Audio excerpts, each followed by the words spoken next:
Buenos días. Mi nombre es Marcos Crispino, soy integrante del equipo de desarrollo de Artech. Trabajo en el área de iOS y en todo lo que tiene que ver con sincronización y offline.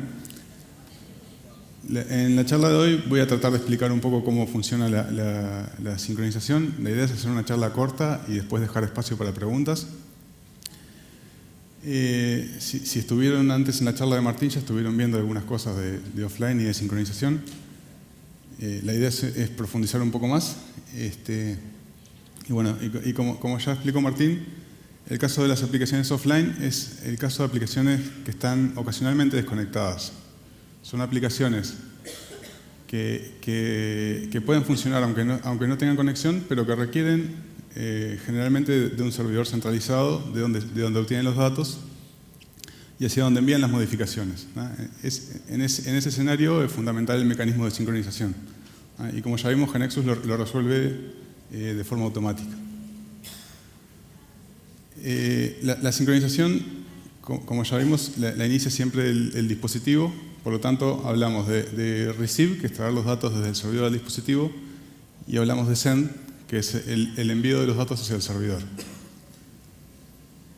Vamos a ver entonces el receive, que la forma de configurar el comportamiento del mismo es mediante propiedades en el objeto offline database. ¿Ah? Podemos configurar en qué momento se dispara, cada cuánto tiempo, y podemos especificar la granularidad con que se realiza, ¿no? La granularidad puede ser o por tabla o por registro. En el caso de ser por tabla, cuando la tabla tiene modificaciones, se envía toda la tabla desde el servidor al dispositivo, y en el caso de ser por registro, lo que se hace es se calculan las diferencias y se mandan solo las cosas que cambiaron. Eso puede servir para escenarios distintos. En el caso los escenarios donde puede servir la sincronización por tabla es en el caso en que o mando pocos datos o las tablas cambian mucho, ¿no? Si cambian con mucha frecuencia no tiene sentido hacer todo el cálculo en el servidor para ver las diferencias, es más fácil mandar todo. Vamos a ver entonces la sincronización por registro, que es el caso más interesante. Para poder hacer esta sincronización, en el momento de sincronizar necesitamos saber qué datos tiene el dispositivo, necesitamos saber cuáles son los datos calculados, qué es lo que debería tener luego de sincronizar, y con eso el servidor lo que hace es calcular una diferencia, ¿no? Esa es la diferencia que envía al dispositivo en el momento de sincronizar. Esto implica obviamente más procesamiento del lado del servidor, ¿no? El servidor tiene que poder hacer ese cálculo para poder saber qué datos mandarle al dispositivo. Pero tiene la ventaja de que en general significa menos tráfico de red, ¿no? Para poder calcular las diferencias, lo que hace el servidor es guardarse la información de qué datos envió a cada dispositivo. Eso lo hace en unas tablas que se crean en la base de datos del servidor. Son tablas que no están accesibles desde la base de conocimiento y que las maneja el generador de forma automática. Y la forma de hacer las comparaciones es mediante el uso de hashes, ¿no? Se calculan hashes para toda la tabla, para saber si la tabla cambió, y se calculan hashes por registro para saber si dada una tabla que cambió, cuáles fueron los registros que cambiaron. Vamos a ver un ejemplo para que quede más claro cómo funciona. Supongamos que tenemos una aplicación que tiene una tabla de clientes. Inicialmente en el dispositivo no hay datos. En el servidor sí, tenemos por ejemplo 2 clientes y el dispositivo inicia la sincronización. Cuando el dispositivo va a sincronizar, el servidor lo primero que hace es calcular el hash para la tabla. Eso le da un número y como es la primera sincronización del dispositivo, la respuesta que le va a enviar son todos los datos de la tabla junto con el hash que el dispositivo se lo guarda para la siguiente sincronización.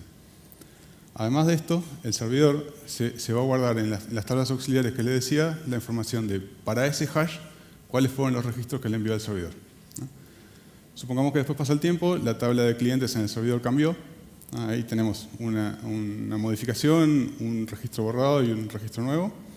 Y el dispositivo va a sincronizar de nuevo, ¿no?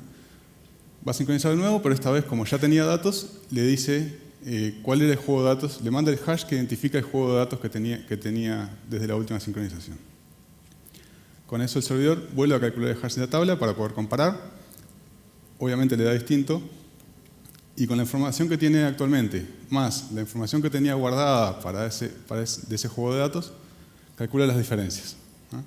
Le das esas diferencias, las envía al dispositivo junto con el nuevo hash, el dispositivo aplica los cambios y queda en el mismo estado que el servidor.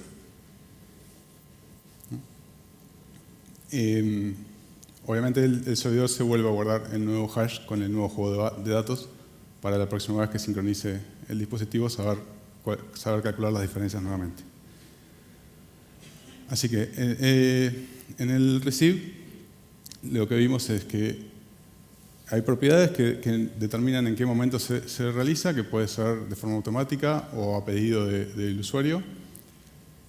Vimos de qué forma se puede hacer, que puede ser por tabla o por registro, y vimos cómo funciona el algoritmo de sincronización por registro. Vamos a ver entonces ahora el caso del send. El caso del send, que es el envío de los cambios hechos en el dispositivo al servidor, es distinto que en el caso del receive, porque en este caso no mandamos registros. En este caso lo que mandamos son business components. Y eso tiene una justificación, es para poder volver a aplicar las reglas de negocio en el servidor. De nuevo, la configuración de cómo funciona el send se hace en el objeto offline database con estas propiedades. Se puede hacer que se mande automáticamente cuando tiene conexión en el dispositivo o que se haga a pedido del usuario. Y un caso que tenemos que resolver, que GeneXus resuelve automáticamente, es el de mapeo de las claves autogeneradas.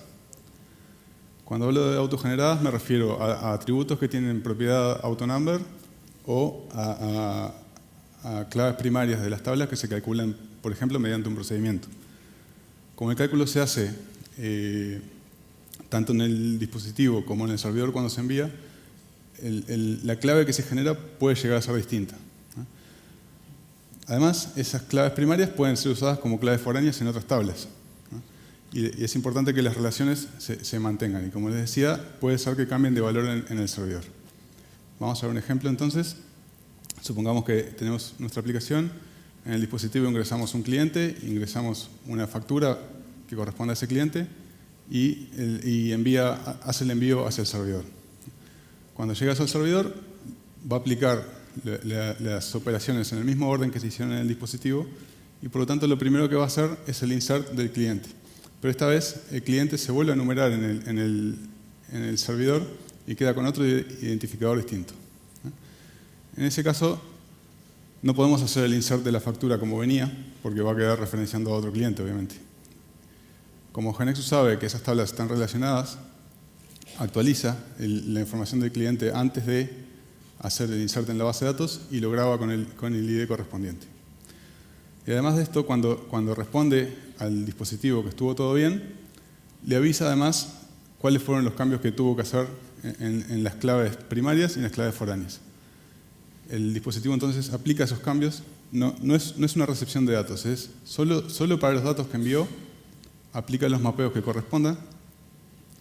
Entonces, si después más adelante voy a ingresar otra factura para ese cliente, ya va a ir con el identificador correcto, el que tiene en el servidor.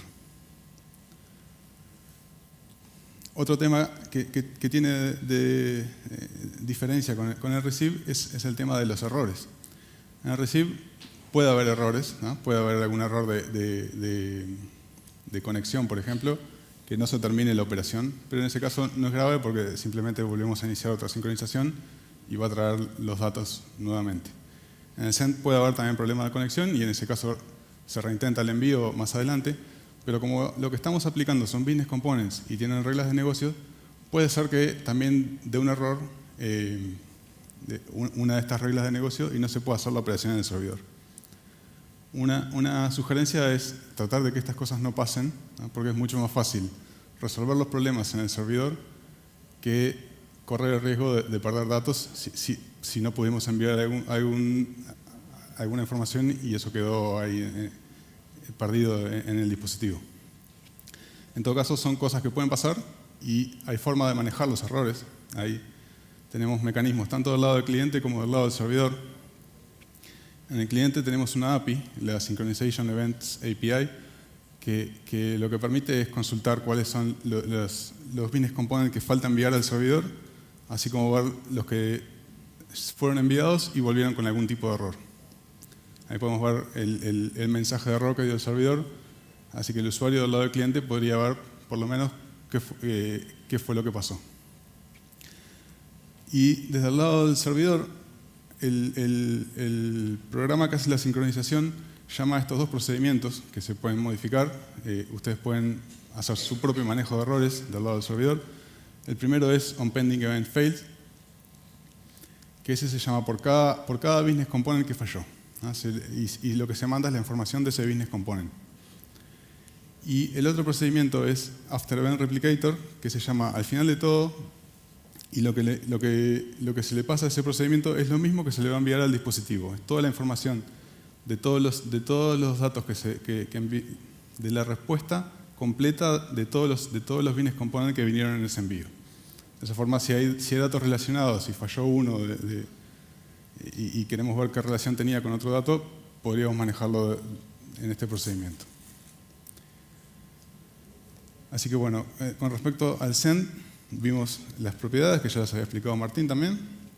Vimos cómo se resuelve el mapeo de las claves autogeneradas. Y vimos cómo es el manejo de las opciones que tenemos para manejar los errores que se pueden dar en el envío de datos.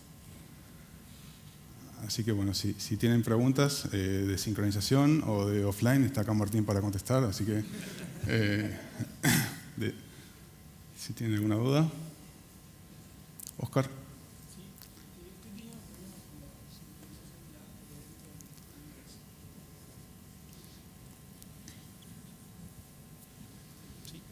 Que está teniendo problemas de sincronización con la app del evento en dispositivo iOS. Bueno, muchas gracias, Oscar, por preguntar. Tengo unos amigos de seguridad que te están esperando allá de salida. Esto no estaba preparado. No, a ver, ayer hubo un problema con la sincronización, algunos lo habrán visto, que quedaba sincronizando. Lo que pasó fue que había una tabla, los tweets, como decía Martín en la anterior, no se deberían haber estado mandando, pero se llegaba por una pantalla. Entonces, bueno, quedaron bajando imágenes. Y a eso sumado que la red es lenta y que estaba sobrecargado el servidor, tuvimos problemas con eso. En principio debería estar solucionado. Si a alguien le sigue pasando, me dice y yo le digo cuál es la solución. ¿Alguna otra pregunta?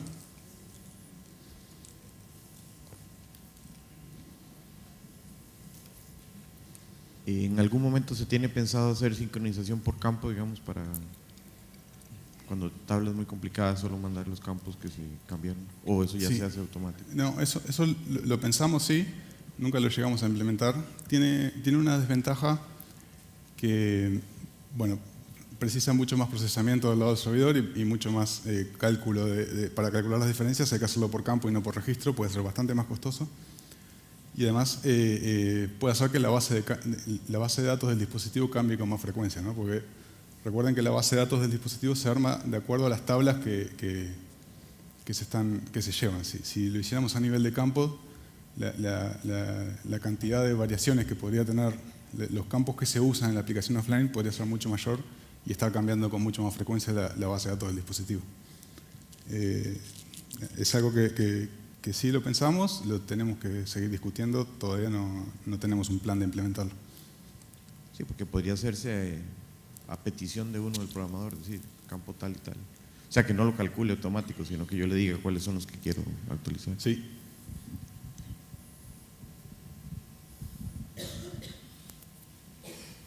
¿Alguna otra pregunta?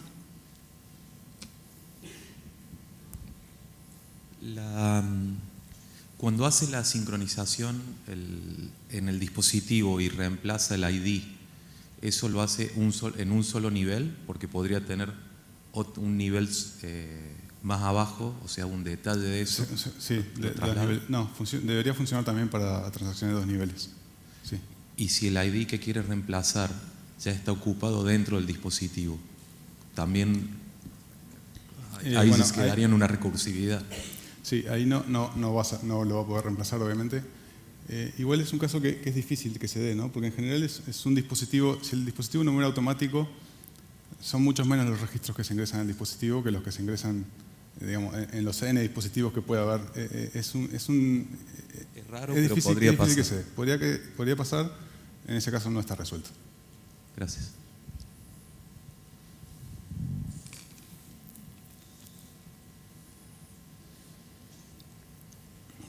Bueno, si no tenemos preguntas, yo tengo una pregunta más.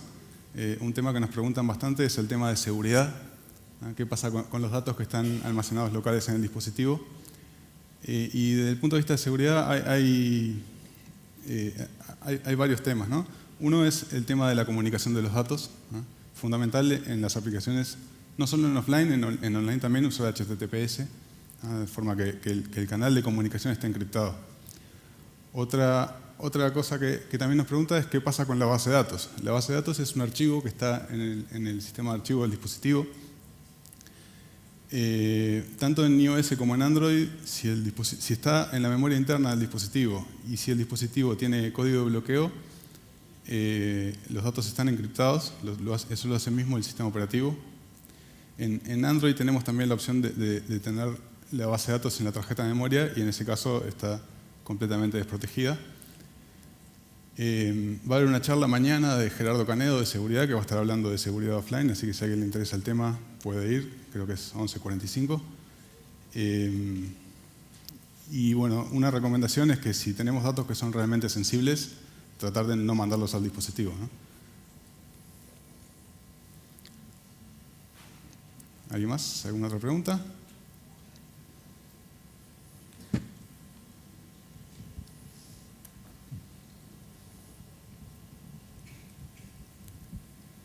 Hola, ¿qué tal? Sincronización por tablas puntuales. Bueno, está bien. No tenemos forma de decirle qué tabla llevar. Lo que sí tenemos es en el objeto offline database, lo que se pueden definir son condiciones.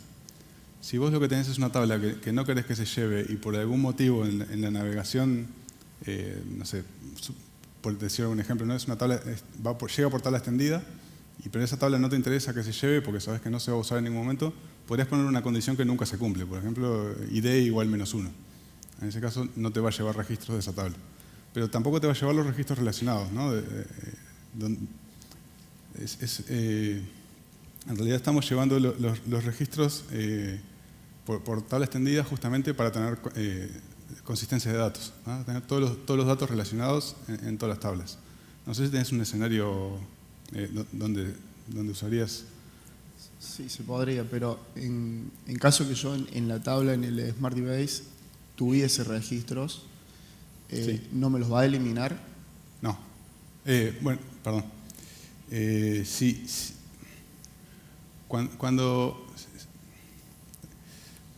Si el servidor sabe que el dispositivo tenía registros, ¿no? Por ejemplo, porque ya sincronizó una vez y sabe que le envió registros alguna vez, entonces si en algún momento calcula y le da que no tiene que tener registros, te los va a eliminar.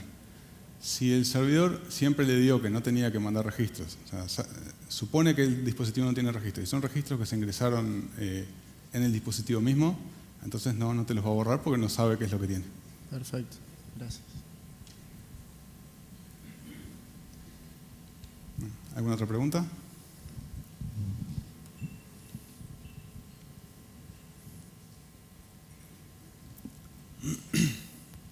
Hola, ¿existe restricción respecto del tamaño que puedo tener en cantidad de registros locales en mi dispositivo?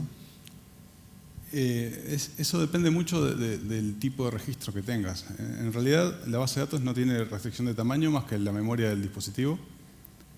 La sincronización en principio no debería tener mayores problemas en cuanto a la transferencia de datos. Lo que estamos haciendo es tipo streaming, ¿eh?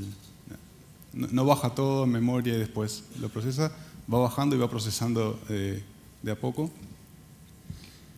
Puede ser que si tenés muchos registros y tenés muchos dispositivos tratando de sincronizar y muchos cambios en el servidor, puede ser que tengas una sobrecarga en el servidor. Dimensionar es difícil porque bueno, depende mucho de las circunstancias que tengas.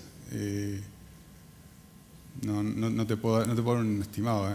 Sí funciona con muchos registros, decenas de miles, digamos, hemos probado y funciona bien.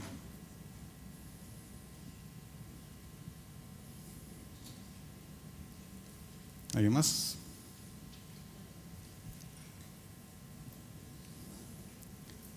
Bueno, muchas gracias.